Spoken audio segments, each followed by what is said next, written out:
স্কুলে পৌঁছাতে দেরি হয়ে যাবে, তাই মেয়েটি তাড়াতাড়ি করার জন্য দেয়ালের একটি গর্ত দিয়ে পার হওয়ার চেষ্টা করছিল।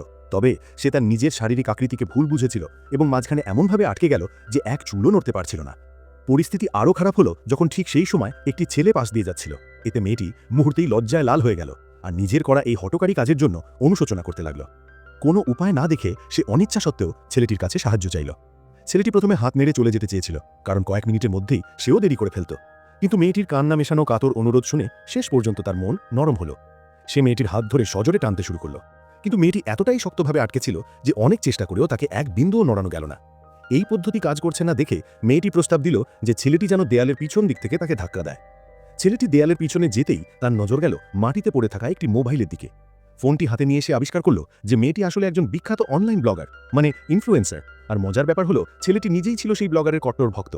সে দ্রুত মেয়েটির সামনে ফিরে এলো, হাতে থাকা মোবাইলটির সাথে মেয়েটির মুখ ভালো করে মেলালো। সে বিশ্বাস করতে পারছিল না যে তার আইডল সত্যি সত্যিই তার সামনে এভাবে আটকে আছে। এই আবিষ্কার তাকে যেন মুহূর্তেই অবিশ্বাস্য শক্তি এনে দিল। আশ্চর্যভাবে যে মেয়েটি এতক্ষণ ধরে একটুও নড়ছিল না, এবার ছেলেটি তাকে সহজেই টেনে বের করে আনল। কৃতজ্ঞতা প্রকাশ করার জন্য মেয়েটি তাকে একটি স্বাক্ষরিত ছবি, অটোগ্রাফ ফটো দেবার প্রস্তাব দিল। কিন্তু ছেলেটির মুখে তখন এক হতাশার ভাব। মেয়েটি তার মনের কথা বুঝতে পারল। এরপর সে এক সাহসী সিদ্ধান্ত নিল, সে ছেলেটির প্রেমিকা হতে রাজি হলো। এই কথা শুনে ছেলেটি আনন্দে আত্মহারা হয়ে গেল এবং ভবিষ্যতে আরও অনেক সারপ্রাইজ পাওয়ার আশায় রইল। এই ভিডিওটি দেখে যদি আপনি সত্যিই আনন্দ পেয়েছেন, তো নিজের বিবেকের সাথে প্রতারণা না করে ভিডিওটিতে একটি লাইক দিন অ্যান্ড চ্যানেলটিকে সাবস্ক্রাইব করে নিন।